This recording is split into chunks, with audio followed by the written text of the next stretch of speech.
La luce della vita 6 marzo 2012. Carissimi lettori, lo Spirito Santo, nel messaggio che segue, continua a parlarci del momento della nostra creazione. Sottolinea, ancora una volta, l'importanza delle nostre scelte, sia nel momento iniziale, che nel corso della vita terrena. Ci parla anche delle leggi, che regolano la creazione e la nostra stessa vita. Dal messaggio emerge tutta la grandezza dell'amore di Dio, la sua nobiltà e bontà. La potenza creatrice della Santissima Trinità ci chiama alla vita e ci sostiene in ogni istante della nostra esistenza terrena, e non solo ci introduce nell'eternità, avvolgendoci nella sua luce. Spetta a noi mantenere vivo il contatto con Dio, mediante la fede, per vivere in armonia con le sue leggi. Così diventiamo veri figli di Dio.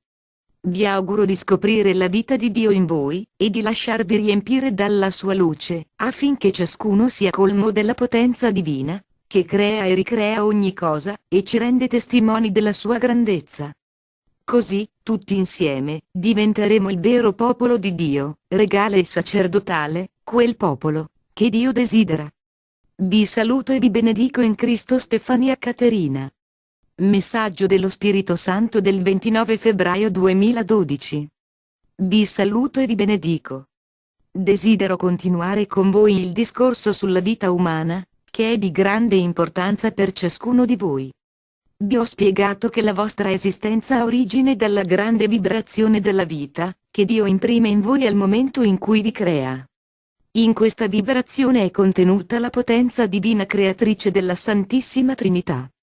È l'impulso primario, che dà inizio all'esistenza di ogni essere vivente, come tale, comprende in sé l'azione delle tre persone divine.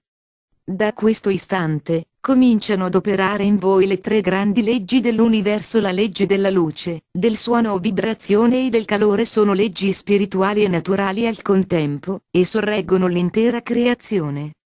La vibrazione della vita non esaurisce la sua azione nel momento della creazione, ma si rinnova ad ogni istante della vita. È quindi necessario che sia continuamente alimentata, perché nessun essere vivente potrebbe farne a meno. Così, dopo il primo impulso, simile ad una grande scossa che dà origine all'essere, la vibrazione della vita si rinnova incessantemente, mediante l'azione specifica di ciascuna delle tre persone divine. Il Figlio di Dio, Gesù Cristo, seconda persona della Santissima Trinità, mantiene costante l'intensità della vibrazione della vita. Gesù, Verbo di Dio, con la sua parola, che riempie l'universo, imprime continuamente in ogni essere creato la vibrazione del suo amore. L'amore di Cristo rigenera perché redime, e vince il male nelle creature, sostiene ogni essere vivente, angeli, uomini e tutte le creature. La vibrazione, che emana dal Figlio di Dio, e che viene trasmessa all'intera creazione, è l'espressione più sublime dell'amore del Padre, perché il Figlio vibra all'unisono col Padre nello Spirito Santo. Se Gesù non comunicasse più il suo amore all'universo, questo cesserebbe di vivere. L'amore di Gesù vibra in ogni punto dell'universo e raggiunge ogni essere vivente. Contiene tutta la potenza necessaria ad alimentare lo spirito, l'anima e il corpo dell'essere umano. La sua intensità è proporzionata alla struttura di ogni singolo uomo, ma anche alla sua risposta al momento della creazione, nonché alle scelte di vita. Ciò significa che l'uomo il quale pronuncia un sì convinto a Dio all'inizio, accoglie Gesù Cristo e rimane fedele a Lui, riceverà una vibrazione di maggiore intensità, che lo sosterrà nello svolgimento della sua missione. Al contrario, l'uomo che non accoglie né Dio né Gesù Cristo, riceverà una vibrazione più debole, non perché Dio lo punisca ma perché il suo spirito sarà più chiuso e, perciò, incapace di ricevere una vibrazione troppo potente. Sarà come un contenitore piccolo, che rischia di rompersi se troppo pieno.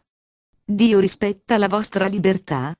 Sappiate, però, che l'uso della libertà ha un prezzo e dovete essere consapevoli delle conseguenze di ogni vostra scelta. Spesso, invece, fate scelte sbagliate perché volete essere liberi e indipendenti da Dio, poi ne subite le conseguenze e mormorate contro Dio, come se fosse lui il colpevole delle vostre scelte, ma non è così, e lo sapete bene. Perciò, non siate ipocriti e assumetevi la responsabilità delle vostre scelte e delle conseguenze che ne derivano, altrimenti rimarrete immaturi e indecisi. Nella vibrazione della vita è compreso anche il calore, che emana da me, lo Spirito Santo, terza persona della Santissima Trinità.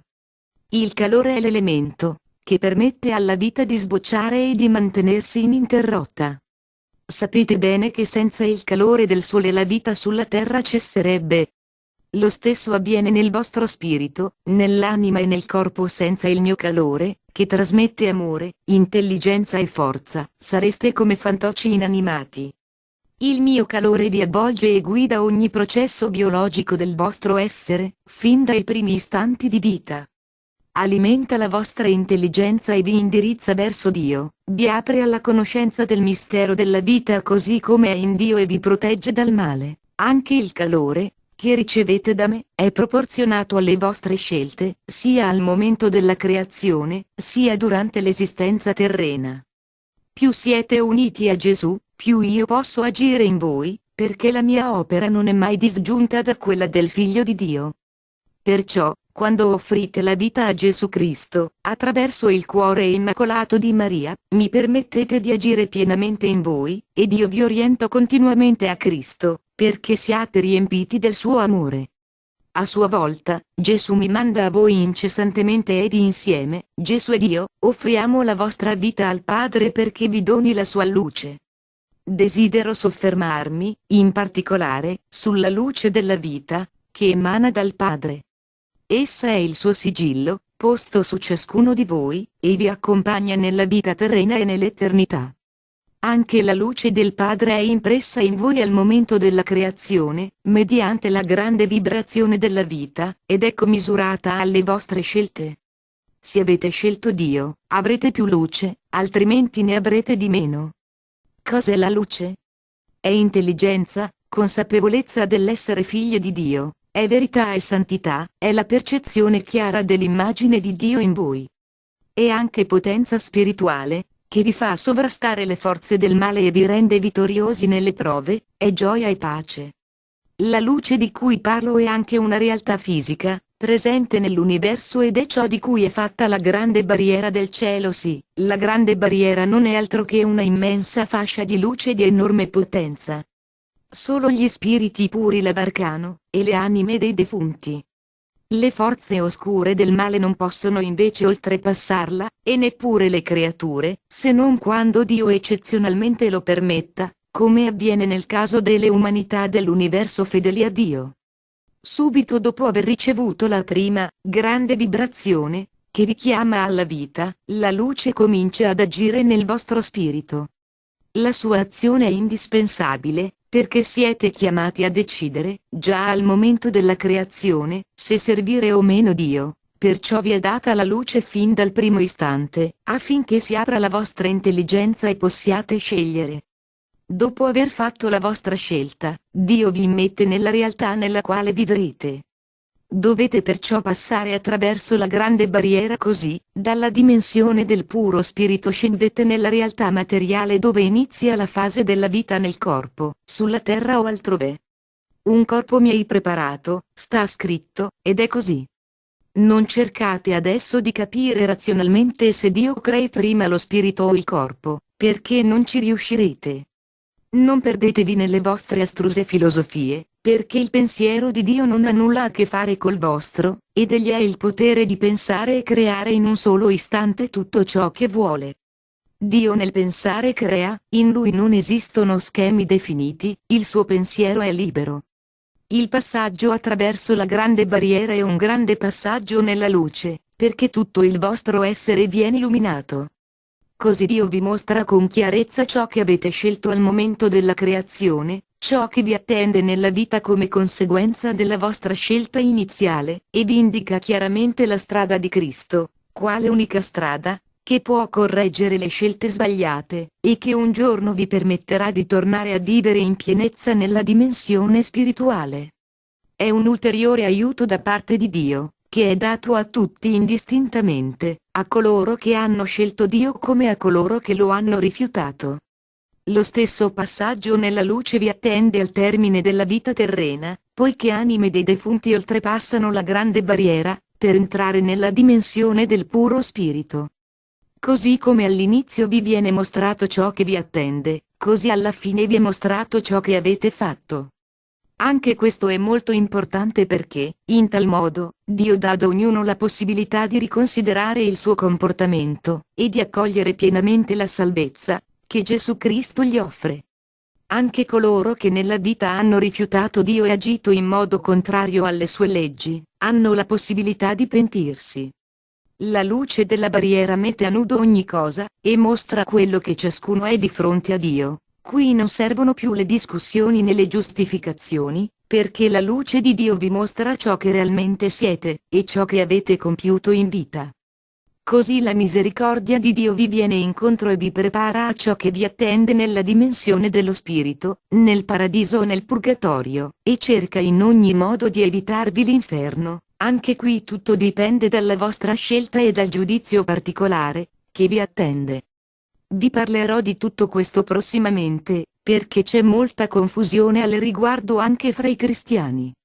Per ora è sufficiente che comprendiate bene questo: con la morte si chiude solo una fase della vita, quella nel corpo, e se ne apre una nuova nella dimensione dello spirito, che è la dimensione eterna.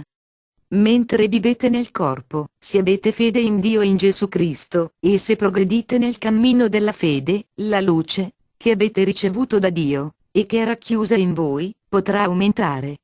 Infatti, la luce è direttamente proporzionale alla fede. Più credete, più siete avvolti dalla luce. Di conseguenza, anche la vibrazione dell'amore di Gesù aumenterà e così il calore dello Spirito Santo. Tutto dipende, come sempre, dalla vostra fede. Le leggi della luce, della vibrazione e del calore sono dunque impresse in voi fin dal concepimento. La vostra fede e la sincera adesione a Cristo, mediante l'offerta della vita a Lui, determinano il funzionamento corretto ed efficace di queste tre leggi, che sono le leggi della vita. Esse dispiegano i loro effetti non solo a livello naturale ma anche spirituale. Allora la luce diventa sapienza e intelligenza, la vibrazione parola e azione, il calore amore e santità. Così crescono la fede, la speranza e la carità, il vostro spirito è costantemente alimentato, l'anima è rafforzata, il corpo è sano e armonioso. Diventate così veri figli di Dio. Tutto questo vi sembra forse un'utopia, lontana dalla triste realtà della terra? Vi dico che non è così. Anche se il male sembra prevalere sul vostro pianeta, l'azione di Dio è costante e silenziosa nel vostro spirito. Se donate la vita a Gesù, attraverso il cuore immacolato di Maria, affidando a Lui tutto il vostro essere, Egli farà sì che le leggi della vita funzionino in voi, al di là di ciò che potete comprendere. Non spetta a voi far funzionare le tre leggi di cui parlo, non ne sareste neppure capaci. A voi tocca solo aprire le porte a Gesù, affinché compia in voi la sua opera insieme a me, lo Spirito Santo. Sarete protetti e aiutati in tutto, e già ora sperimenterete l'appartenenza ad una dimensione nuova, quella dello Spirito, che vi attende al termine della vita terrena. Non risolverete i vostri problemi spirituali e fisici fino a che non vi affiderete totalmente a Dio. Solo così potrete sconfiggere il male, che tenta in ogni modo di alterare in voi l'armonia delle leggi divine. Quando Dio sarà il Signore della vostra vita, allora anche voi potrete dominare le forze avverse, e regnare con Cristo già qui sulla terra, elevando a Lui tutto ciò che vi appartiene e vi circonda. Non dimenticate che siete un popolo regale e sacerdotale, perché, uniti a Cristo, partecipate pienamente alla gloria di Dio, la gloria che Egli ha posto nei Suoi figli. Vi benedico nel nome del Padre, del Figlio e dello Spirito Santo. Tratto da sito, internet verso la nuova creazione di Stefania Caterina.